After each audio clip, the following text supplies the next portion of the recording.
Olá, filhos e filhas espirituais, vivendo no reino eterno espiritual de Deus. Hoje vivemos a glória futura, falada por Paulo, que foi a fé, a esperança em Cristo, e alcançada agora, depois do ano 70, onde houve o fim da lei por completo. O fim da lei que começou a lei de Moisés, que começou em 33, com o sacrifício de Cristo, e que ele reinou espiritualmente até 70, onde veio o juízo de Deus. Bom, vamos ler aqui o Daniel, capítulo 9, versículo 26, para a gente começar a entender isso. E depois de 62 semanas será cortado o ungido, e nada lhe subsistirá. E o povo do príncipe que há de vir destruirá a cidade e o santuário. O seu fim será uma invasão. Quem que era esse príncipe que viria e destruiria o santuário? O príncipe era, e general também, porque ele era o Tito, ele era general das legiões que cercaram Israel em 70. Isso aí você pode ver em livro de histórias, que conta esses relatos aí. E era príncipe porque era filho do então imperador na época, 66 até 70, do Vespasiano, imperador de Roma, imperador do Império Romano.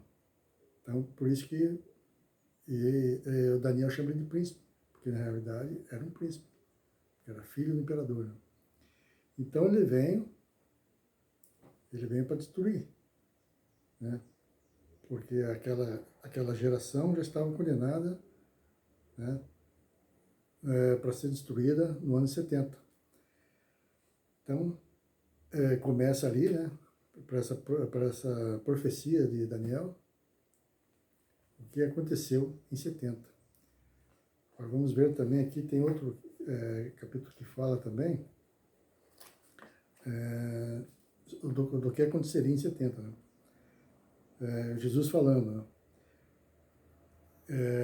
Lucas 19, versículo 43 a 44.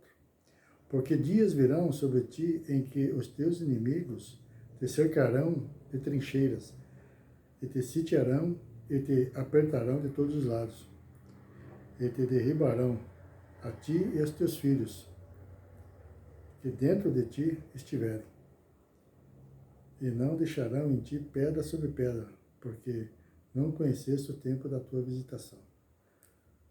Então ele está falando aqui, justamente está falando também o que Daniel falou. Esse povo iria sitiar, destruir Jerusalém, como se ficaram ali sitiando aquela cidade, rodeando aquela cidade ali, E aquele povo passou muita fome lá dentro. Foram 3 anos, mais ou menos, de cerco. Isso aí está também nos livros de história, Então foi muito terrível, foi muito sofrimento. Aquele povo que ficou retido lá dentro, o povo judeu que estava naquele dia lá, que eram muitas pessoas.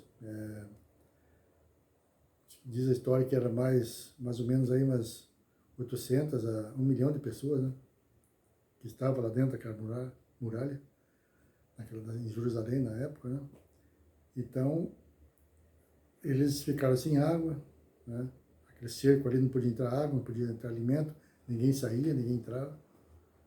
Então, foram anos terríveis.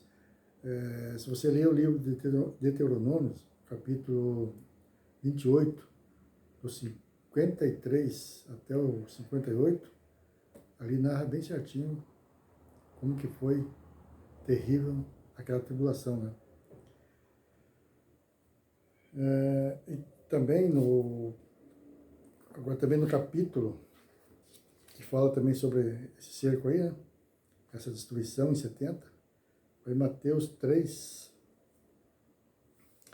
no capítulo 23, do 31 ao 35. Então vamos ler aqui, Mateus, capítulo 23, versículos 31 ao 35. Assim vós testemunhais contra vós mesmos, que sois filhos daqueles que mataram os profetas. Enchei-vos, pois, a medida de vossos pais, serpentes, raça de víboras, como escapareis da condenação?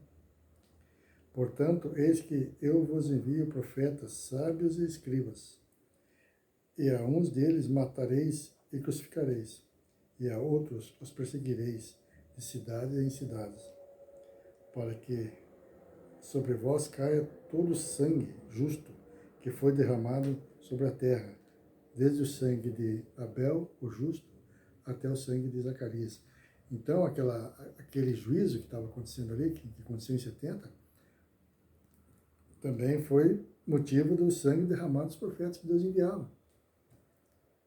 E por esse ser um povo desobediente, né, também idólatra, eles não ouviam os profetas, não ouviam os mensageiros que Deus enviava. Então esse sangue também estava sendo cobrado daquela geração. Né? Daí continua aqui, vamos ler o capítulo 36. Em verdade vos digo que todas essas coisas hão de vir sobre esta geração. Essa geração não é agora. Isso que eu quero, né? A religião fala que tudo vai acontecer nessa geração. Geração. Está falando, você tem que compreender que a Bíblia não foi escrita ontem. Esses livros que compõem a Bíblia, né, eles já se cumpriram também. Toda a Bíblia já se cumpriu.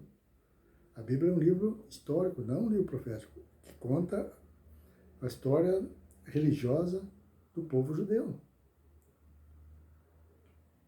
Então isso aqui que está se passando é com o povo judeu. Aquela destruição, aquela guerra em que Jerusalém e o templo foi destruído, se refere aos judeus. É para aniquilar aquele antigo pacto que foi aniquilado na cruz por Jesus. Né?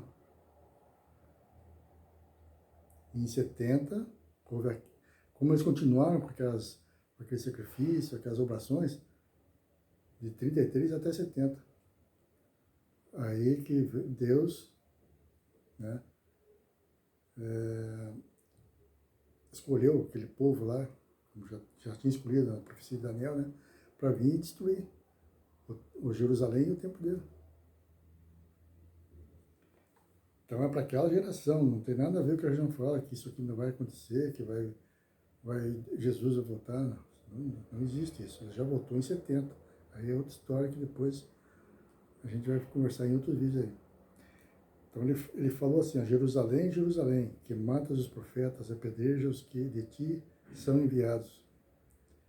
Quantas vezes quis eu ajuntar os teus filhos, como a galinha junta os seus pintos debaixo das asas, e não o quisestes. Eis aí abandonada, vós e a vossa casa. Então, isso aqui é tudo para aquela geração. Eles estavam pagando o juízo de Deus, que estava para vir sobre eles. Né? Outro versículo que fala também, outro capítulo, é de Lucas 2, né? Lucas 19, versículos 43 a 44. Porque dias, como está falando, porque dias virão sobre ti em que os teus inimigos te cercarão de trincheiras, e te sitiarão e te apertarão de todos os lados, e te derribarão, a ti e a teus filhos, que dentro de ti estiverem. Então tinha o pessoal lá, foi no sábado de Páscoa, né? Conforme conta a história. Então tinha muita gente, os judeus estavam todos lá praticamente, dentro das muralhas, dentro de Jerusalém, no templo, né? Então foi terrível, foi nessa época aí que vem o fim, né? O fim daquela geração lá. Também, prova do fim está no seguinte, está também em Mateus 24:14. É referente ao Evangelho, né? Porque está escrito assim lá aqui em Mateus 24, versículo 14. E este Evangelho do Reino será pregado no mundo inteiro, em testemunho a todas as nações, então virá o fim. Qual que era o Evangelho? O Evangelho do Reino, como ele falou aqui. Será pregado no mundo inteiro, mas no mundo, naquele mundo. No mundo em que Roma dominava, onde que havia aquelas nações que Roma dominava também, né? Tinha conquistado aquelas nações lá. Israel era uma delas.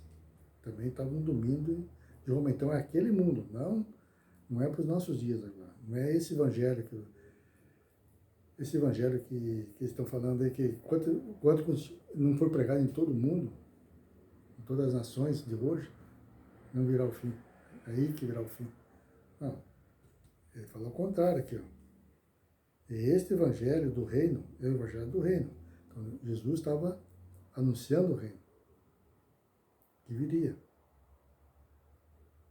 Então, este evangelho do reino será pregado no mundo inteiro, em testemunho a todas as nações, então virá o fim. Aquelas nações lá, aqueles povos que rodeavam lá, naquela época que existia junto com Israel, né? Então, daí, depois que fosse pregado aquele evangelho, viria o fim. E lá em Colossenses, então vamos ver agora aqui, ó. Colossenses 1:23. Vamos ver o que Paulo diz aqui para os Colossenses. Colossenses 1:23. Se é que permaneceis na fé, fundados e firmes, não vos deixando apartar da esperança do evangelho que ouvistes e que foi pregado a toda criatura que há debaixo do céu, e do qual eu, Paulo, fui constituído ministro. Então foi pregado. Paulo está falando aqui para os Colossenses, para eles não se deixarem apartar da esperança do evangelho que ouvistes e que foi pregado a toda criatura que há debaixo do céu, daquele céu daquela época, não de agora, e do qual eu, Paulo, fui constituído ministro. Ou será que Paulo está vivo hoje? Ele é ministro hoje do evangelho? Será que não? Ele está falando daquele evangelho lá que estão anunciando no reino, que era a glória futura que viria, a esperança que eles tinham em Cristo era justamente a vida eterna. Então como aí falou que viria o fim, depois que fosse pregado aquele evangelho, e Paulo confirmou que o evangelho foi pregado a toda criatura naquela época. Quem que eram essas criaturas? Os judeus. Aí então vem o fim.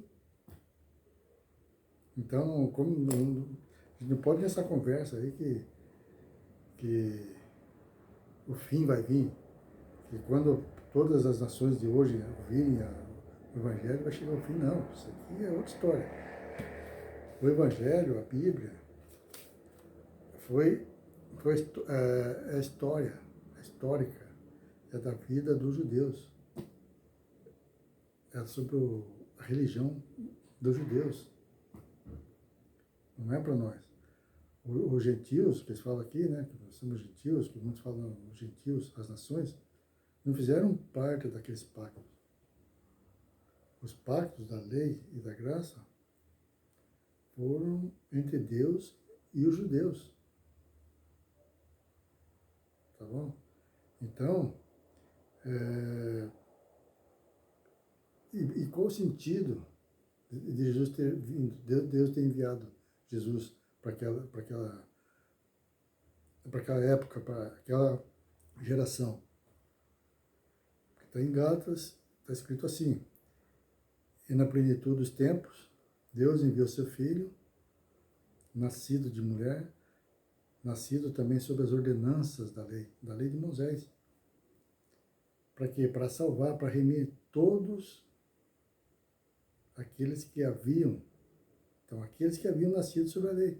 Todos quem? Todos os judeus. Quem que havia nascido sobre a lei? Os judeus.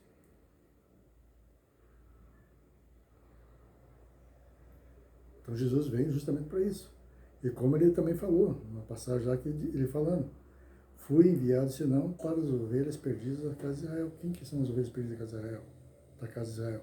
Os judeus, eram os judeus. O povo de Deus, quem que era? As outras nações? Ou era só Israel? Só Israel.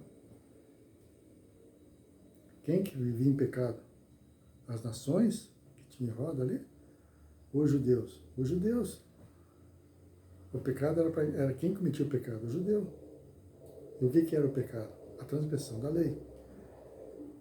E a lei foi feita, era um pacto, foi feito com quem? Com o povo judeu, Israel. Então o fim foi para aquela época, aquela geração. E foi em 70 acabou. Aqueles pactos, entende? O da lei e da graça. Acabou o sacrifício, um templo, porque daí Tito destruiu o templo. E para que tudo aquilo? Para vir o reino celestial, para vir a glória futura. E nós, como gentios, nós fomos aproximados de Deus. Por quê? Porque o judeu, o povo de Israel, não aceitaram o Filho de Deus. Então nós herdamos esse direito de também viver no reino de Deus. Hoje o reino é para grego, para judeu, para todos. Porque é espiritual, entende? Não existe mais aquela separação da carne. Na carne tem o judeu, tem o grego, mas espiritualmente não existe mais separação. Somos todos filhos e filhas de Deus. E acabaram-se os pactos, né, entre eles. Não existe mais a lei, não existe mais a graça também. O que existe hoje é o reino. O reino espiritual de Deus. E quando eu falo que nós vivemos no reino, não estou falando em carne, no sentido da carne. Estou sempre falando, sim, me referindo no sentido espiritual. Porque Deus não é carne, Deus é espírito. Né? E é preciso que aqueles que o adorem em espírito e em verdade. Porque Deus é espírito, é nosso Pai. Deus é Pai dos Espíritos, como tem em Hebreus 9:12 está escrito. Biologicamente, no plano terreno, né, somos criaturas descendentes de pais terrenos. Mas espiritualmente, o Espírito vem de Deus. Somos filhos de Deus. Em experiência no corpo humano. No corpo humano. Não somos mais igreja, não somos escravos, somos filhos. Espiritualmente somos filhos. E nesse plano, nesse reino espiritual, nós somos eternos. Viveremos eternamente na presença de Deus. Não fisicamente, porque esse corpo aqui volta à Terra, mas espiritualmente, porque o espírito não morre. Nós seremos sempre eternos. E o reino de Deus é vida e a justiça. Aqui se faz, aqui se paga. Tá ok? Então ficam todos aí na paz do Pai Eterno. E em outros vídeos a gente vai comentar aí sobre o reinado de Cristo, como que foi esse reinado, né? E ele passou o reino para o Pai. Ok? Então, eu gostaria também de pedir que vocês dessem like, né? Comentassem alguma coisa no vídeo aí também. Vamos interagir aí, se tiver alguma dúvida. Tá ok? Esse é o meu jeito. Eu não uso aqui computador, nada, só o telefone e a Bíblia aqui, né?